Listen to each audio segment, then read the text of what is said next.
16వ అధ్యాయం. అపోస్తుల కార్యముల గ్రంథం 16వ అధ్యాయం 25వ వచనం. బైబిల్ ఉన్నవారు త్వరగా చదవండి. అపోస్తుల కార్యముల గ్రంథం 16వ అధ్యాయము 25వ వచనం.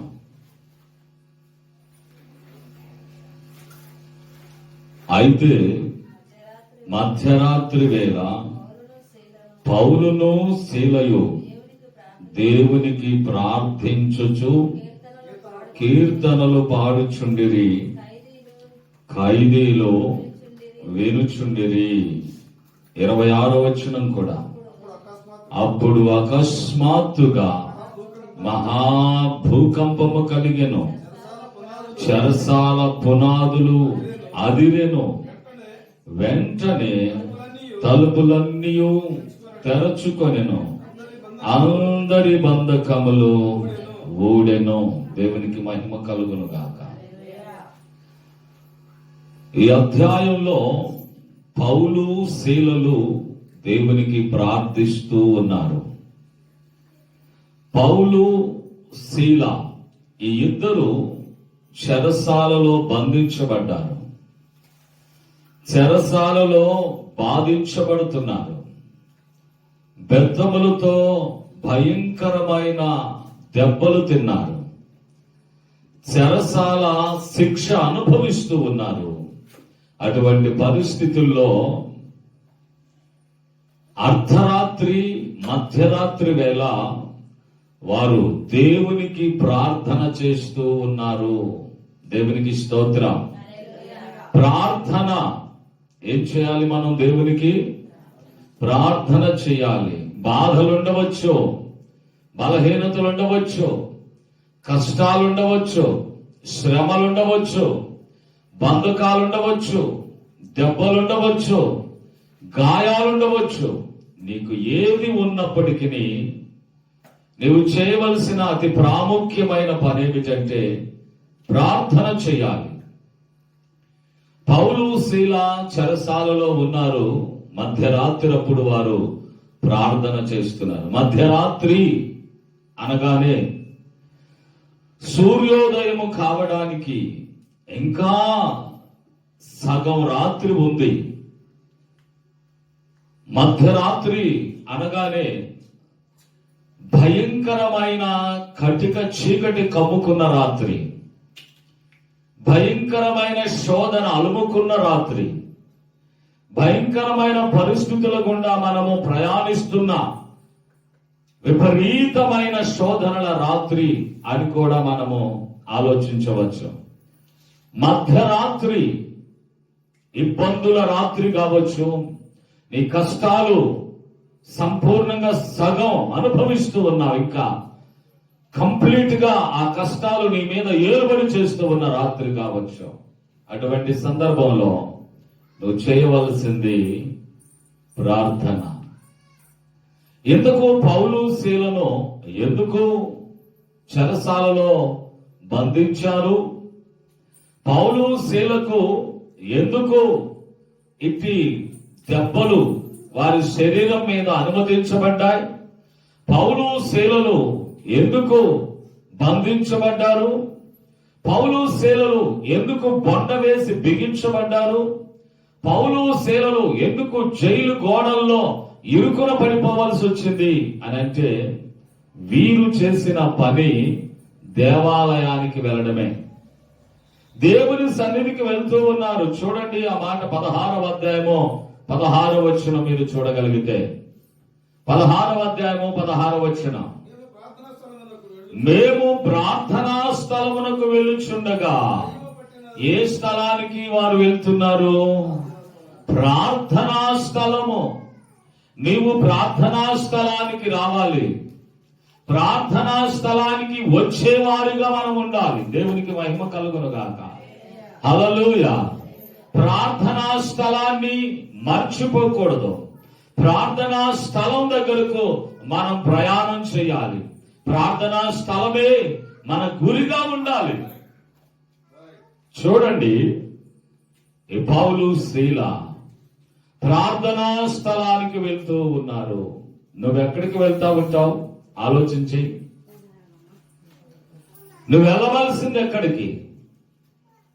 ఎక్కువ మనం ప్రార్థనా స్థలానికి ప్రయాణించాలి. ప్రార్థనా స్థలం దగ్గరకు మనం వెళ్ళాలి. ఇంకా మీరు ఇదే అధ్యాయము పై వచనాల్లో 13వ వచనం కనుక మీరు చూడగలిగితే 12వ వచనం కూడా చూద్దాం. 12వ వచనం, మాసిదోనియా దేశములో ఆ ప్రాంతమునకు అది ముఖ్య పట్టణమును రోమీయులకు ప్రవాస స్థానమై ఉన్నది. మేము కొన్ని దినాలు ఆ పట్టణములో ఉన్నాము. విశ్రాంతి దినమున గవిని దాటి నదీ తీరమున ప్రార్థన జరుగుననుకొని అక్కడికి వచ్చి కూర్చున్నాం. చూసారా, ప్రార్థన జరిగే చోటుకు రావాలి. ప్రార్థన జరిగే స్థలంలో కూర్చోవాలి. దేవునికి మహిమ కలుగును గాక. లూదియా ప్రార్థనా స్థలానికి వెళ్ళినట్లుగా మనం అక్కడ చూడొచ్చు. ఆమె వ్యాపారం చేసుకునే బిడ్డ. వ్యాపార పనుల మీద ఆమె ఆ ప్రాంతానికి వచ్చింది. ఆ ప్రాంతంలోనికి వచ్చినప్పుడు అక్కడ ప్రార్థన జరుగుతుందని తెలిసి ప్రార్థనా స్థలానికి వెళ్ళింది. ఇప్పుడు పౌలు శీలలు కూడా ప్రార్థనా స్థలానికి వెళ్తున్నప్పుడు ఒక అద్భుతమైనటువంటి వాతావరణం, అక్కడ ఒక విచిత్రమైన వాతావరణం కనబడుతుంది. అక్కడ ఒక దయ్యం పట్టిన స్త్రీ ఉంది. వీరు ప్రార్థనా స్థలానికి వెళ్లే దారిలో ఒక దయ్యం పట్టిన స్త్రీ ఎదురుపడింది. Praise the lord. నా వైపే చూడాలి, మీరు దిక్కులు చూడకండి. ప్రార్థనా స్థలానికి వెళ్లే మీకు ఖచ్చితంగా దయ్యం పట్టిన వాళ్ళు ఎదురవుతారు. దయ్యం పట్టిన వాళ్ళ మాటలు ఎలా ఉంటాయో తెలుసా? బయలుదేరారా బాబు, భక్తులు బయలుదేరారు. మిమ్మల్ని అంటా ఉంటారు. ఎందుకని? మీరు ప్రార్థనా స్థలానికి వెళ్తున్నారు కనుక. వారిని బైబిల్ అంటుంది దయ్యం పట్టిన వాళ్ళు అంటారు. దయ్యం పట్టిన వారు ఎగతాళి చేస్తారు. దయ్యం మనుషుల్ని గేలు చేస్తుంది. దయ్యం మనిషిని అవమానపరుస్తుంది. దయ్యం మనిషిని నాశనం చేస్తుంది. దయ్యం మనిషిని కృంగిపోయేటట్లు అవమానపరుస్తుంది. మీకు కూడా ప్రార్థనకు వచ్చేటప్పుడు ఎవరో ఒకరు ఇలాంటి అవమానకరమైన మాటలు మాట్లాడుతూనే ఉంటారు. మీరు మనసులో పెట్టుకొని వారిని వ్యతిరేకంగా మాట్లాడకండి. వారు ఉందే దానికి, అవమానపరచడానికే ఉన్నారు, ఎగతాళి చేయడానికే ఉన్నారు, నిన్ను ఆడిపోసుకోవడానికే వారు ఉన్నారు. వారి డ్యూటీ వారు చేయనియండి. వారి ప్రతిఫలం దేవుడు వారికి సిద్ధపరిచాడు. నీ ప్రతిఫలం దేవుడు నీకు సిద్ధపరిచాడు. నువ్వు వారి మాటలతో ఏకీభవించి వారు అంటున్నారు కదా అని చెప్పేసి నువ్వు కాస్తంత రివర్స్ అయితే నీకొచ్చే ప్రతిఫలం నువ్వు పోగొట్టుకుంటావు. దయచేసి అటువంటి వారి మాటలతో మీరు సమ్మతించకండి. వారి మాటలకు కలవరపడకండి. దేవునికి మహిమ కలుగును గాక. చూడండి, ప్రార్థనా స్థలానికి వెళ్తున్నప్పుడు పౌలు శీలలో పుతోను అనేటువంటి దయ్యం పేరేంటి? పుతోను. ఈ దయ్యం పట్టిన ఒక చక్కని స్త్రీ ఉంది. ఆమె దయ్యం పట్టినప్పుడు ఏం చేస్తుందంటే, ఇప్పుడు చదువుదాం. దయ్యము పట్టినదాయి సోదె చెప్పుడు చేత తన యజమానులకు బహులాభము సంపాదించుచున్న ఒక చిన్నది మాకెదురుగా వచ్చింది. సోది చెప్పుకుంటూ ఒక యజమాని దగ్గర ఈవిడ బ్రతుకుతా ఉంది. సోది చెప్పి యజమానులకు మంచి లాభాన్ని సంపాదించి పెడుతుంది. సోది చెప్పడం వల్ల మంచి లాభం, యజమానికి మంచి లాభాలు వస్తా ఉన్నాయి. మంచి లాభాలు తెస్తున్న ఈ చిన్నది మందిరానికి వెళ్లే వారిని వెంబడించడం ప్రారంభించింది. ఆమె సోది చెప్పి వాళ్ళకి లాభాలు తేవాలి. కాస్త పిల్లల్ని బయటకు తీసుకెళ్ళాడించు. గొడవ చేయకండి. దేవునికి స్తోత్రం. హల్లెలూయా. యజమానులకు లాభం సంపాదించే ఈ చిన్నది ఈ ప్రార్థనకు వెళ్లే వాళ్ళ వెంటబడతా ఉంది. రోజు వారు ప్రార్థనా మందిరానికి వెళ్తుంటే వాళ్ళు వెనకీడితే వస్తా ఉంది. చూడండి ఆ మాటలు నేను చదువుతాను, దయచేసి మీరు చదవండి. ఆమె 17వ వచనం, ఆమె పౌలును మమ్ములను వెంబడించి, ఈ మనుష్యులు సర్వోన్నతుడైన దేవునికి దాసులు, వీరు మీకు రక్షణ మార్గము ప్రచురించు వారై ఉన్నారని కేకలు వేసి చెప్పింది. ఆమె ఇలాగ అనేక దినాలు, చాలా రోజులు ఇలాగే చేస్తా ఉంది. వారు మందిరానికి వెళ్ళటం, వాళ్ళ వెనుకీడితే వెళ్తుంది ఈ అమ్మాయి. వెళ్ళి వీరు సర్వోన్నతుడైన దేవుని దాసులు, వీరు దేవుని రాజ్య సువార్తను ప్రకటిస్తారు, వీరు రక్షణ మార్గాన్ని మీకు బోధిస్తారు, వీరు దేవునికి దాసులు, వీరు దేవుని బిడ్డలు, వీరు విశ్వాస వీరులు, వీరు ప్రార్థనా పరులు అంటూ ఆ దయ్యం వారిని వెంబడిస్తుంది. ఒక రోజు కాదు, 2 రోజులు కాదు, 3 రోజులు కాదు, వారం రోజులు కాదు, అనేక దినాలు అలా చేయడం వల్ల పౌలు నిలబడ్డాడు. ఇక ఒక రోజు, ఏదో ఒక రోజున, మీకు తెలుసు కదా, పిల్లిని బోన్లో పెట్టి కొడతా ఉన్నాం అనుకో, ఆ పిల్లి ఒక రోజుకి ఏమైంది? పులిలాగా మారుతుంది, పిల్లే పులైపోతుంది. ఈ పౌలు, ఈ శీల రోజు అలా దేవాలయానికి వెళ్తా ఉంటే ఏమిడిలా వెంటబడుతూ, వీరు సర్వోన్నతుడైన దేవుని దాసులు, వీరు రక్షణ మార్గాన్ని బోధించడానికి వచ్చిన వారు, వీరు సర్వోన్నతుడైన దేవుని పిల్లలు, దేవుని యందు భక్తి కలిగిన వారు, పరలోక రాజ్య సువార్తను ప్రకటించేవారు, వీరు మీకు రక్షణ బోధిస్తారు, రక్షణలోనికి మిమ్మల్ని నడిపిస్తారు, రక్షణ మీకు పరిచయం చేస్తారు అంటూ ప్రతిరోజు వెంబడిస్తుంటే ఒకరోజు పౌలు నిలబడ్డాడు. నిలబడి ఏం చేశాడో చూద్దాం.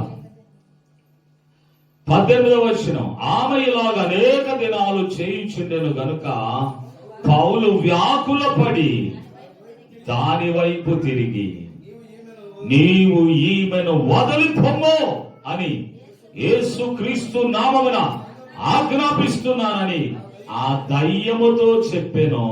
వెంటనే అది ఆమెను వదిలిపోయెను. చప్పట్ల గట్టిగా కడ.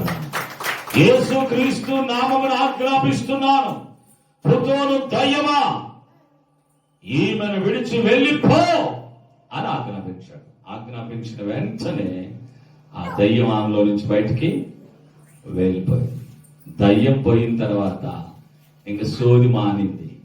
సోది చెప్పడం మానుకోండి. యజమానికి లాభాలు పోయాయి.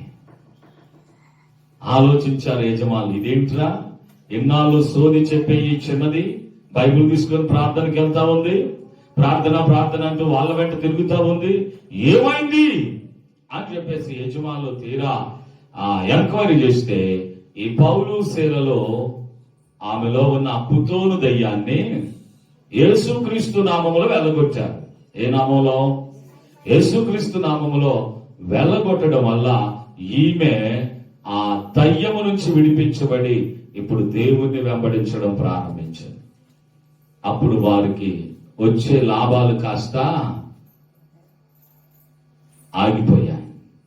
ఇక వెంటనే వారు కుట్ర పన్ని, వ్యసన పరులై, ఆవేశం తెచ్చుకొని, తినడానికి మరిగిన వాళ్ళు తిండి దొరకకపోతే ఏం చేస్తారు? దోచుకోవడానికి మరిగిన వాళ్ళు దోపుడు సొమ్ము దొరకకపోతే ఏం చేస్తారు? తెచ్చుకోవడానికి మరిగిన వాళ్ళు, తెచ్చుకోవడంలో ఆనందించే వాళ్ళు, ఆ తెచ్చుకునేది దొరకకపోతే ఏం చేస్తారు? రివర్స్ అయిపోయి వీరిని ఈడ్చుకొని పోయారట. పౌలును శీలను ఈడ్చుకొని వెళ్ళిపోయి పెద్దల దగ్గరకు, న్యాయాధిపతుల దగ్గరకు తీసుకొని వెళ్ళారు. వీరు వక్ర బోధన బోధిస్తున్నారు. మనం ఎరుగనటువంటి దేవుణ్ణి గురించి బోధిస్తున్నారు. మనకు తెలియని ఆచారాన్ని మన మధ్యలోకి తీసుకొస్తున్నారు. చూడండి 19వ వచనం, ఆమె యజమానులు తమ లాభం పోయిందని చూసి పౌలును శీలను పట్టుకొని గ్రామపు చావిట్లోకి అధికారుల యొద్దకు ఈడ్చుకొని పోయిరి. అంతటా న్యాయాధిపతుల యొద్దకు వారిని తీసుకుని వచ్చి, ఈ మనుషులు యూదులయ్యుండి రోమీయులమైన మనము అంగీకరించుటకైనను చేయడానికైనను కూడనటువంటి ఆచారాలు ప్రచురించుచు ఈ పట్టణాన్ని గలిబిలి చేస్తున్నారు. యూదులు వీరు రోమీయుల దగ్గరకు మన దగ్గరకు వచ్చారు. మనకి అలవాటే లేదు, మనకు అసలు ఆ పద్ధతే తెలియదు. అటువంటి పద్ధతులు, అటువంటి ఆచారాలు తీసుకొచ్చి మనకు అవి అంటను కూడా అంటకూడదు. అటువంటి ఆచారాలు తీసుకొచ్చి మన పట్టణాన్ని గలిబిలి చేసేశారు అని చెప్పేసి వారిని దోషులుగా నిలబెట్టారు. దోషులుగా నిలబెట్టినప్పుడు ఇప్పుడు చూద్దాం 22వ వచనం. అప్పుడు జన సమూహము వారి మీదకు దొమ్మిగా వచ్చి న్యాయాధిపతులను వారి వస్త్రాలు లాగివేసి వారిని బెత్తాలతో కొట్టాలని ఆజ్ఞాపించారు. ఏమండి, వస్త్రాలు లాగేసి బెత్తాలతో దెబ్బలు కొట్టండి వారిని అని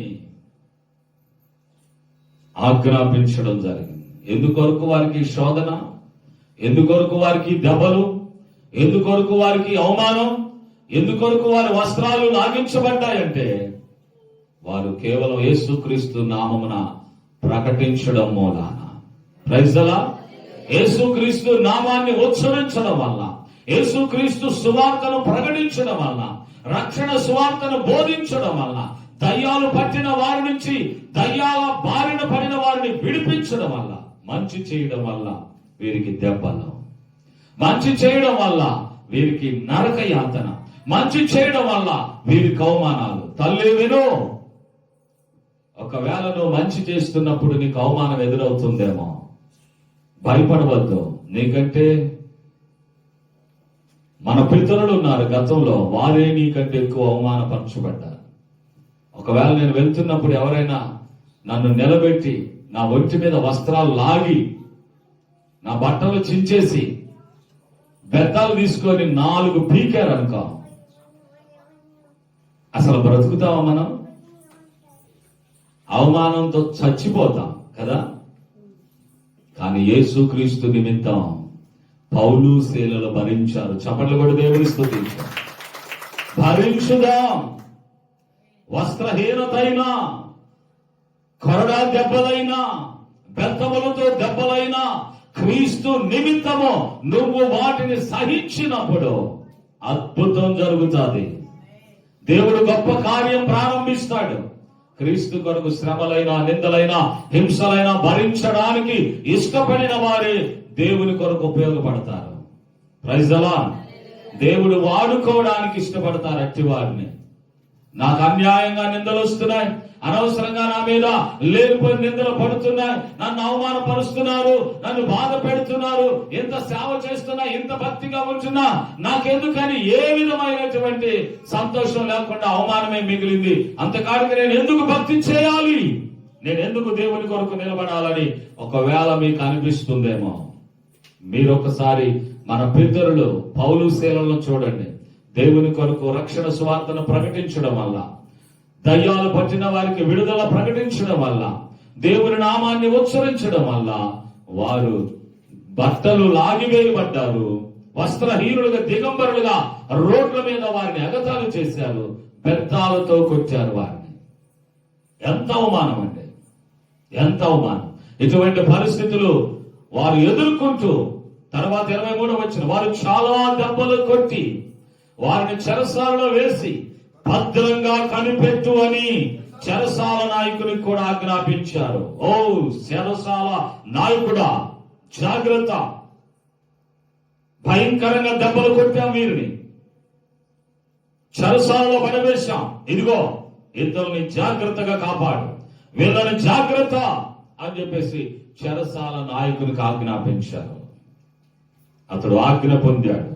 ఆ మాట కూడా 24వ వచనం, అతడు అట్టి ఆజ్ఞను పొంది వారిని లోపల చెరసాలలోనికి త్రోసి వారి కాళ్ళకు బండ వేసి బిగించాడు. నాయకుడు పట్టుకొని కాలర్ లేదు, చొక్కాలు పీకి పడేశాడు, మెడబట్టి లోపలికి నెట్టేశాడు. చెరసాల నాయకుడు నెట్టేసి కాళ్ళకు బండ వేసి కాళ్ళు చేతులు కట్టి పడేసి ఒక గుండ్రాయిలాగా వాళ్ళని కట్టేసి లోపల పడేశాడు. చెరసాల తలుపులు వేసి తాళాలు వేసేసాడు. ఎంత అవమానం, ఎంత శోధన! క్రీస్తు కొరకు, దేవుని కొరకు, సువార్త కొరకు, రక్షణ కొరకు, నశించిపోతున్న ఆత్మల కొరకు ప్రయాస పడుతున్న భక్తులకు ఎదురవుతున్న శోధన. నేనంటాను, నా నామము నిమిత్తము, మత్తయి సువార్త ఇది ఇలానే ఉంచండి. మత్తయి సువార్తలోనికి వెళ్ళండి. 5వ అధ్యాయములో ఒక అద్భుతమైన ధైర్యంతో కూడిన మాట ఉంది. 11వ వచనం, 5:11. నా నిమిత్తము జనులు మిమ్మల్ని నిందించి, హింసించి, మీ మీద అబద్ధముగా చెడ్డ మాటలెల్లా పలికినప్పుడు మీరు ధన్యులు, సంతోషించి ఆనందించండి, పరలోకమందు మీ ఫలం అధికమగును. చప్పట్లు గట్టిగా కొడదాం. Praise the lord. దేవుని కొరకు హింసించబడినా, అవమానపరచబడినా, చెడ్డవాడివని ప్రచారం జరిగినా, చెడ్డదానివని నీ గురించి చాటింపు వేయబడుతున్నా నీవు భయపడవద్దు. నీవు ధన్యుడవు, ధన్యురాలవు. సంతోషంగా ఉండు, ఆనందాన్ని తెచ్చుకో. ఎందుకో తెలుసా?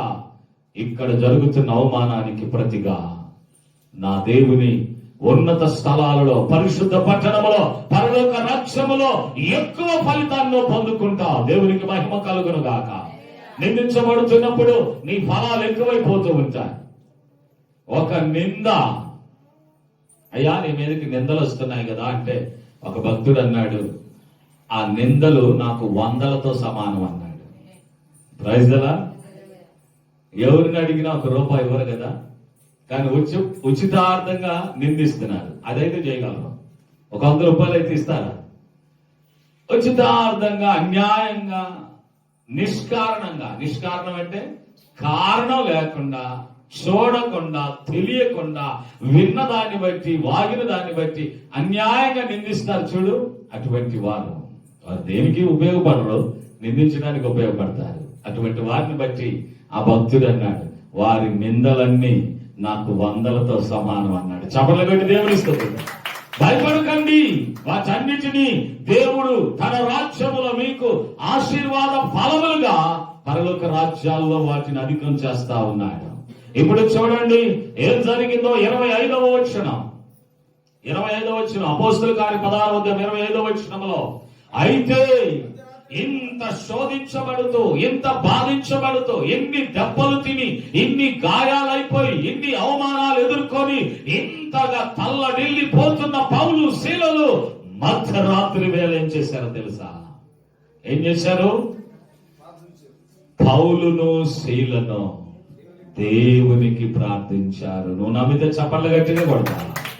నువ్వు కష్టం వచ్చినప్పుడు, నీకు బాధలు వచ్చినప్పుడు, నీకు అవమానం ఎదురైనప్పుడు, నిన్ను నిందిస్తున్నప్పుడు, నీవు అవమానకరంగా ఫీల్ అవుతూ తలదించుకునే పరిస్థితి ఎదురైనప్పుడు, నలుగురు ఛీ అని నిన్ను నిందించి అవమానపరుస్తున్నప్పుడు, నువ్వు దిగులు పడి, చింతపడి, దుఃఖపడి, మూలన కూర్చొని ఏడవడం మాని ప్రార్థన చేయడం ప్రారంభించు. Praise the lord. ఏం చేయాలి? ప్రార్థన. నాకు గతంలో ఇటువంటి అనుభవాలు చాలా ఉన్నాయి. గత పోయిన వారం కూడా అనేకమైనటువంటి అవమానాలు వచ్చినప్పుడు ఇంచుమించు వారం రోజులు అన్నపానాలు మానుకొని ఈ సన్నిధిలో 3 రోజులు, వెంగళాపాలెం సన్నిధిలో 3 రోజులు, ఎవరికి ఏమీ చెప్పకుండా ఒక్కడనే ప్రభు పాదాల దగ్గర కనిపెట్టి ప్రార్థన చేశాను. ఎందుకయ్యా నువ్వు ఉపవాసాలు ఉంటున్నావు అని సంఘస్థులు ప్రశ్నించారు. ప్రశ్నించినప్పుడు కారణం లేదు. అవమానాలు, నిందలు, అబద్ధాలు, భయంకరమైనటువంటి కుతంత్రాలు నా మీద ఎక్కువ పెట్టినప్పుడు నేను చేసిన మొదటి పని ఏంటో తెలుసా? వారిని వ్యతిరేకించలేదు, వారి గురించి చాటింపు చేయలేదు, నా గురించి నేను సంజాయిషి చెప్పుకోలేదు. కానీ దేవుని దగ్గరకు వెళ్ళి ఆహారము, అన్నపానములు మానుకొని ప్రభు పాదాల దగ్గర కనిపెట్టి ప్రార్థన చేశాను. ప్రార్థనలోనే జవాబుంది. ప్రార్థన చేస్తేనే ఫలితం ఉంటది. నన్ను చెడ్డవాడు అనొచ్చు, నన్ను రకరకాలుగా అవమానపరచవచ్చు. ఒకసారి నేను నిలబడి ఆలోచిస్తే నాకంటే మొదటి వారు నాకంటే భయంకరంగా అవమానించబడ్డారు.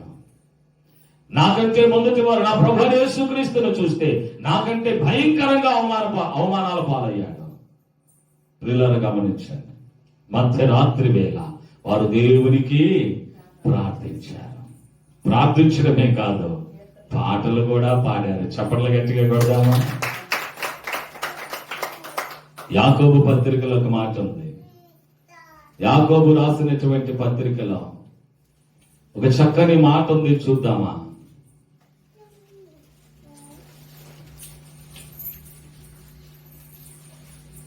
యాకోబు రాసినటువంటి పత్రిక 5వ అధ్యాయంలో 5వ అధ్యాయం 14వ వచనం, మీలో ఎవడైనాను రోగిగా ఉన్నాడా, అతడు సంఘపు పెద్దలను పిలిపించాలి. వారు ప్రభు నామమున అతనికి నూనె రాసి అతని కొరకు ప్రార్థన చేస్తారు. ప్రైజ్ అలా. ఏం చేయాలి? ప్రార్థన చేయాలి. ఎవరైనా రోగిగా ఉంటే ప్రార్థన చేయాలి. అయితే ఇప్పుడు 13వ వచనం ఏమనుంది? నీలో ఎవరికైనానో శ్రమ సంభవించనా, అతడు కూడా ప్రార్థన చేయాలి. శ్రమలు వచ్చిన వాడు ఏం చేయాలి? ప్రార్థన. శ్రమల పాలవుతున్నాను అని దిగులు పడి మూలన కూర్చోవద్దు. నీలో ఎవరికైనా శ్రమలు వస్తున్నాయా, శోధనలు వస్తున్నాయా, అవమానాలు ఎదురవుతున్నాయా, అతడు ప్రార్థన చెయ్యాలి. ఇదే మొదటి పాయింట్.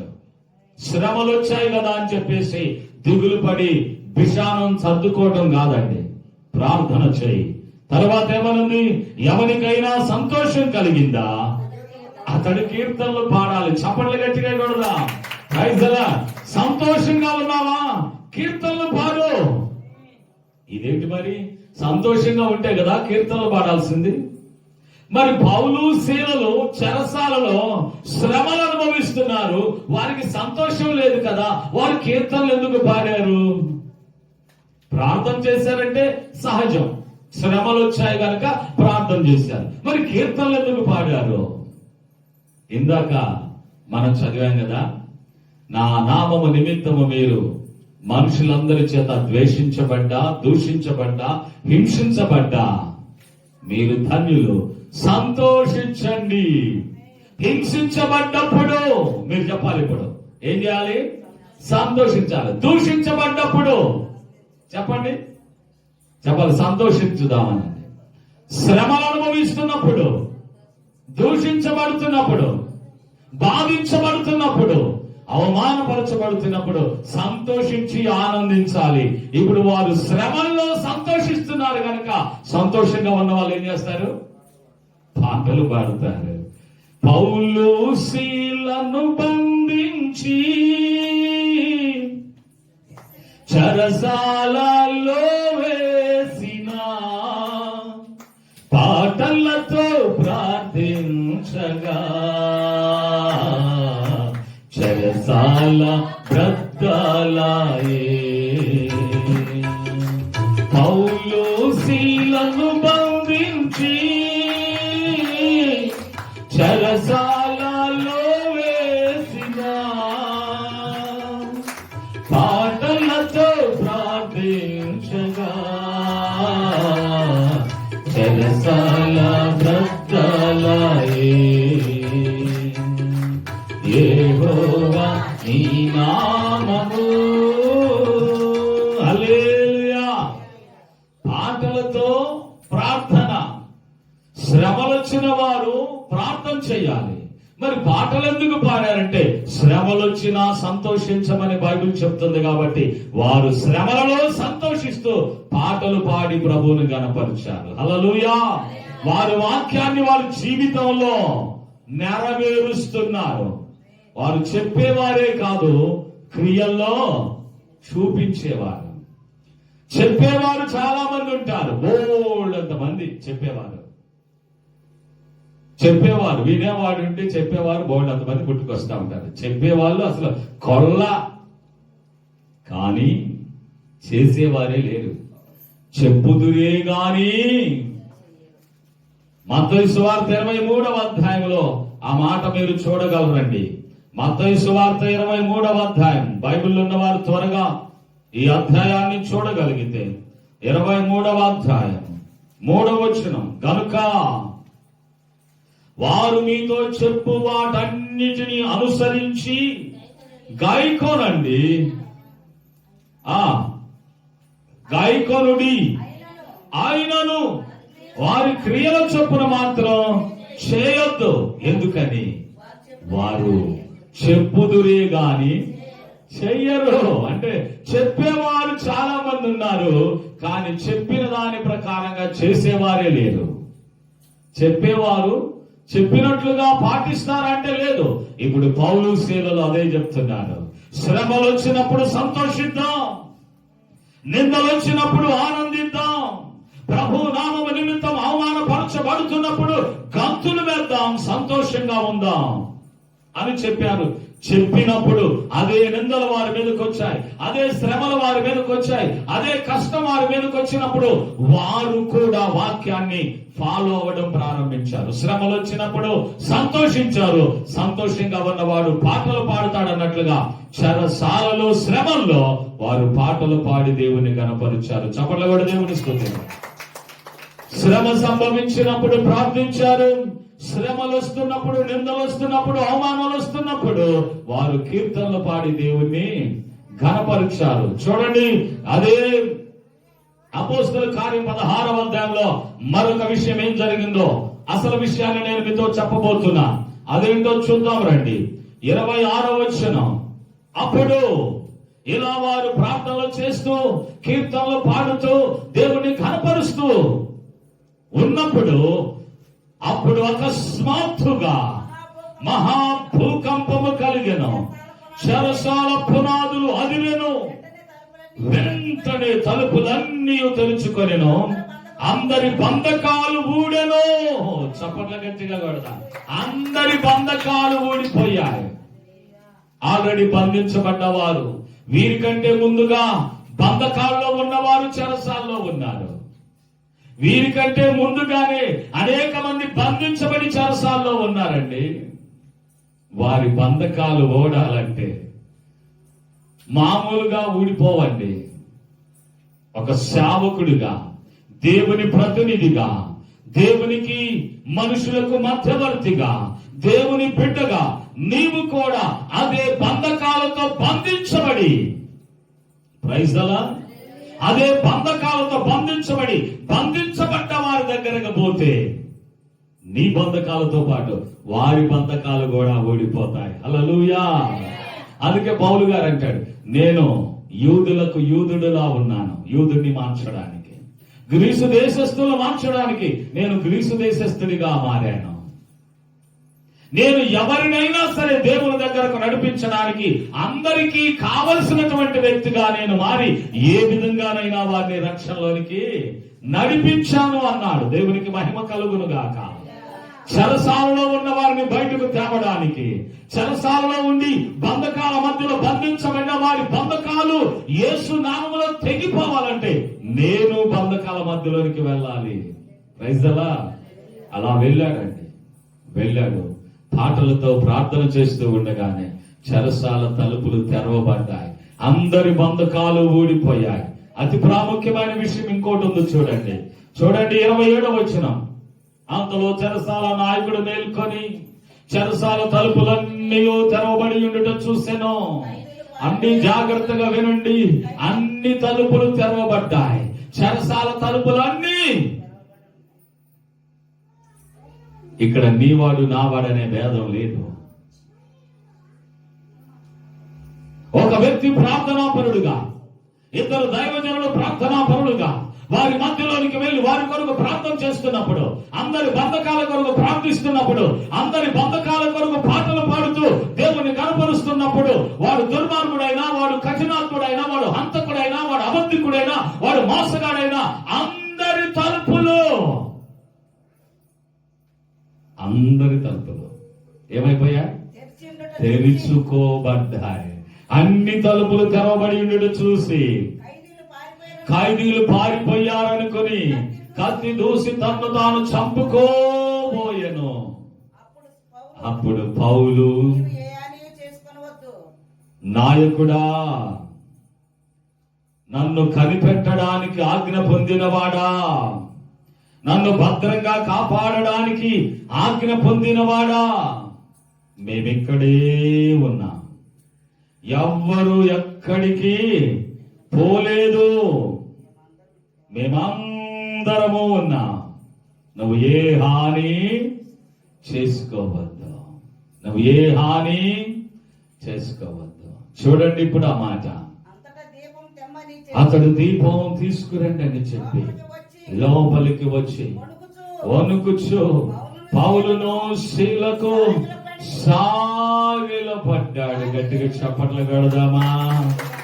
ఎవరైతే నిన్ను బొండ వేసి బిగించారో, హల్లెలూయా, ఎవరైతే నిన్ను బంధించి మెడబట్టి చెరసాలలోకి నెట్టేశారో, త్రోసేశారో, దేవుడు ఏం చేశాడో తెలుసా?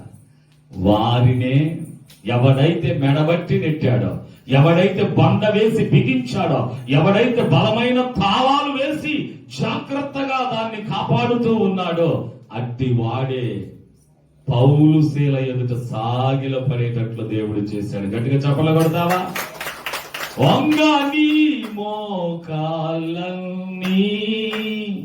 యేసయ్య ఎదుట వంగి తీరాలి, వంగని మోకాళ్ళన్నీ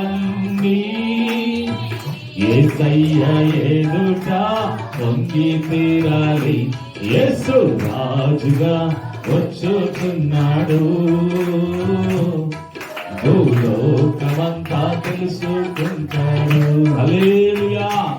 ఖచ్చితంగా ఎక్కడ నువ్వు అవమానపరచబడ్డావో, ఎవరి దగ్గర నువ్వు నిందించబడ్డావో, ఎవరి దగ్గర అపహాస్యము పాలైపోయావో, వారి దగ్గరే నిన్ను నిలబెడతాడు, వారినే నీ కాళ్ళ దగ్గరకు నడిపిస్తాడు, సాగిలపడి నమస్కారం చేసేటట్లు చేస్తాడు. అయితే విను, నువ్వేం చేయాలి? నువ్వు శ్రమ సంభవించిందని కృంగిపోకుండా ప్రార్థన చేయి. గాయాలైపోయాయి, దెబ్బలు తిన్నాను, అవమానాలు వచ్చాయి, నిందలు వచ్చాయి అనుకున్నప్పుడు సంతోషించడం ప్రారంభించి పాటలు పాడు. వాక్యం నీ పట్ల నెరవేర్పులోనికి రానివ్వు. చెప్పడమే కాదు, చేతల్లో కూడా చూపించు.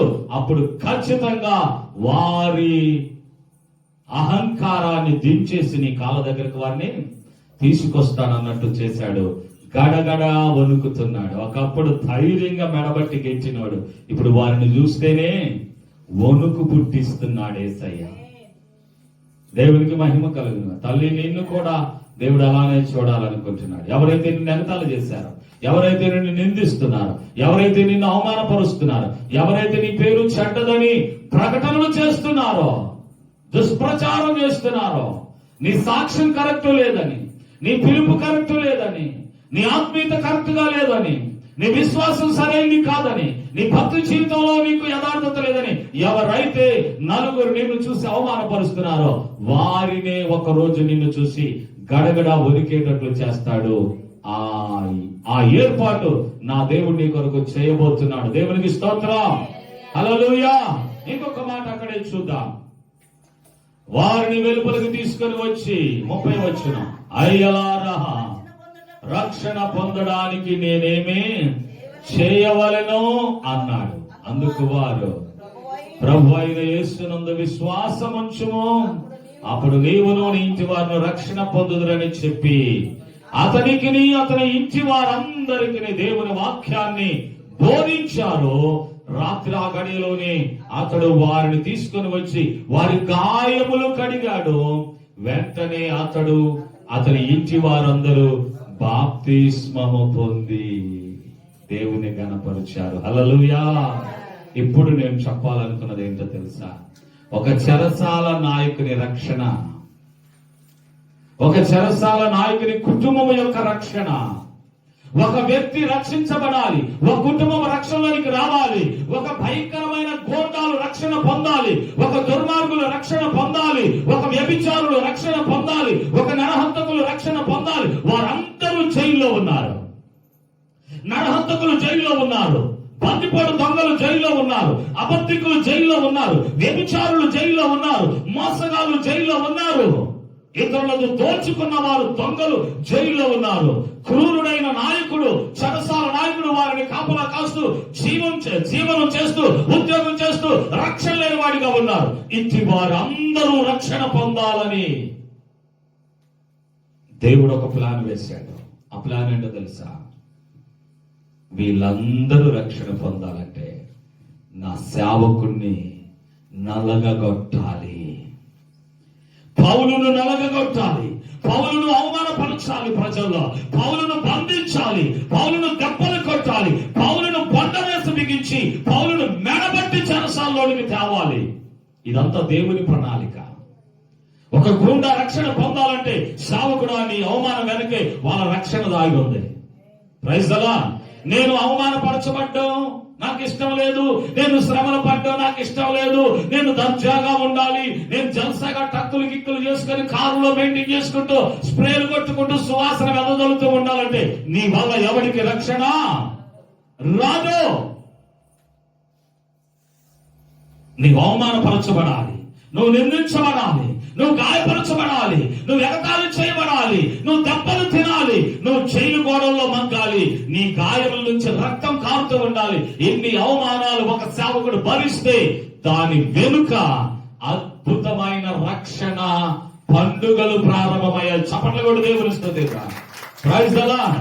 గుండాకు రక్షణ వచ్చింది, దుర్మార్గుడికి రక్షణ వచ్చింది, ఖైదీలందరూ రక్షించబడ్డారు, వ్యభిచారులు రక్షణ పొందారు, మోసగాలు రక్షణ పొందారు, దొంగలు రక్షణ పొందారు, హంతకులు రక్షణ పొందారు. అట్టి వారికి నాయకుడు, ఆ కుటుంబం కూడా రక్షణ పొందింది. సేవకుని దెబ్బల వల్ల, సేవకుడు పడ్డ అవమానాల వల్ల. సేవకుడే ఈ అవమానాలకు తలొచ్చకపోతే, సేవకుడే ఈ అవమానాలను చూసి పారిపోతే అట్టి వారందరికి రక్షణ వచ్చేదా?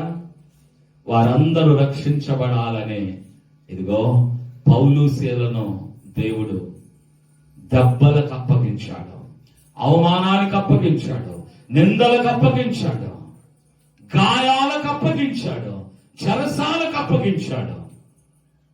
వీళ్ళందరూ రక్షించబడాలని సేవకునితో పాటు సహకారిని గాయపరిచి కొట్టి అవమానపరిస్తేనే వారి రక్షణ వచ్చింది. అదే రీతిగా యెషయా గ్రంథంలో మీరు చూస్తే 53వ అధ్యాయంలోనికి వెళ్తే, యెషయా గ్రంథం 53వ అధ్యాయంలో ఇదిగో చూడండి 4వ వచనం, నిశ్చయముగా అతడు మన రోగములను భరించాడు, మన వ్యసనాలను వహించాడు, అయినను మొత్తబడిన వారిగాను, దేవుని వలన బాధింపబడిన వారిగాను. దేవుని వలన, అమ్మ వినాలి, ఎవరి వల్ల? దేవుని వల్ల. దేవుడే బాధకు అప్పగించాడు. దేవుడు బాధించకపోతే లోకంలో ప్రజలకు రక్షణ వచ్చేది కాదు. యేసుక్రీస్తు ప్రభుల వారు బాధలు అంగీకరించి బాధలు భరించకపోతే మనకి ఈ రోజు ఆరోగ్యం ఉండేది కాదు. చదువుదాం ఇప్పుడు. శ్రమ నొందిన వానిగాను మనమంతా ఎంచితిమి. 5వ వచనం, మన అతిక్రమ క్రియలను బట్టి అతడు గాయపరచబడ్డాడు, మన దోషములు బట్టి అతడు నలగొట్టబడ్డాడు, మన సమాధానార్థమైన శిక్ష అతని మీద పడింది, అతడు పొందిన దెబ్బల చేత మనకు స్వస్థత కలుగుచున్నది. మనందరము గొర్రెల వలె త్రోవ తప్పిపోతుంది, మనలో ప్రతి వాడు తనకిష్టమైన త్రోవకు తొలగెను, యెహోవా మన అందరి దోషము. ఇంకా ఒక్క మాట, మనందరి దోషం అతని మీద మోపాడు. అతడు దౌర్జన్యము నొందెను, బాధింపబడినను అతడు నోరు తెరవలేదు. వదకు తేబడి గొర్రె పిల్ల వలె బొచ్చు కత్తిరించి వాని ఎదుట గొర్రె పిల్ల మౌనంగా ఉన్నట్లు అతడు నోరు తెరవలేదు.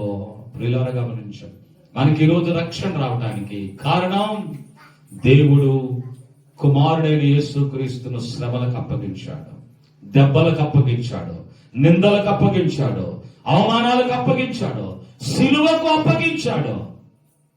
ఆయన అవన్నీ భరాయించబట్టే ఈరోజు ప్రపంచానికి రక్షణ వచ్చింది, ఈరోజు దుర్మార్గులకు రక్షణ వచ్చింది, ఈరోజు మోసగాళ్లకు రక్షణ వచ్చింది, ఈరోజు వ్యభిచారులకు రక్షణ వచ్చింది. ఎంత ఘోర పాపులైనా ఈరోజు యేసుక్రీస్తు రక్తం క్రిందకు వస్తే వారు రక్షించబడుతున్నారు. కారణం ఏంటంటే దేవాతి దేవుడు కుమారుణ్ణి దెబ్బలకు అప్పగించాడు, నీ కొరకు నా కొరకు. మనందరి రక్షణ కొరకు కుమారుని అవమానానికి అప్పగించాడు. మనందరి రక్షణ కొరకు కుమారుని నిందలకు అప్పగించాడు, శ్రమలకు అప్పగించాడు. అలాగే పౌలును కూడా శ్రమలకు, నిందలకు, చెరసాలకు, అవమానాలకు దేవుడే అప్పగించాడు. ఎందుకో తెలుసా? గుండాలు మారాలని, ఖైదీలు మారాలని, మోసగాళ్ళు మారాలని. వాళ్ళంతా జైల్లో, చెరసాల్లో ఉన్నారు. ఆ దుర్మార్గులంతా మారాలని, వారికి నాయకుడుగా ఉన్నటువంటి ఈ చెరసాల నాయకుడు, అతని కుటుంబం మార్పు చెందాలని పౌలును దేవుడు గాయాలకు అప్పగించాడు, పౌలును అవమానాలకు అప్పగించాడు, పౌలును నిందలకు అప్పగించాడు. ప్రియులారా గమనించండి, మరి నువ్వు నేను కూడా సాఫీగా ఉన్నంత కాలం మనం ఎవరిని రక్షించలేము. దేవుడు మన మీద కూడా హోప్ కలిగి ఉన్నాడు, ఆశ కలిగి ఉన్నాడు. నిందలైనా భరాయించి ఏ విధము చేతనైనా నీ ద్వారా కొందరిని రక్షణలోనికి నడిపించమంటున్నాడు. నేను స్త్రీని కదా, నేను బలహీనరాలను కదా, నేను ఏ ఇంటికి వెళ్ళను కదా, నాకు ఎవరితో సంబంధం లేదు కదా, అలా ఎంతకాలం మాట్లాడుతూ కాలయాపన చేసి ఎవరిని రక్షించలేని ఒంటరి పక్షిలాగా మిగిలిపోతాం. యేసయ్య నీ మీద ఆశ పెట్టుకొని నిన్ను రక్షణలోనికి నడిపించాడు. నీ ద్వారా దేవుని దగ్గరకు అనేక మందిని చేర్చాలి. దేవుని రాజ్యం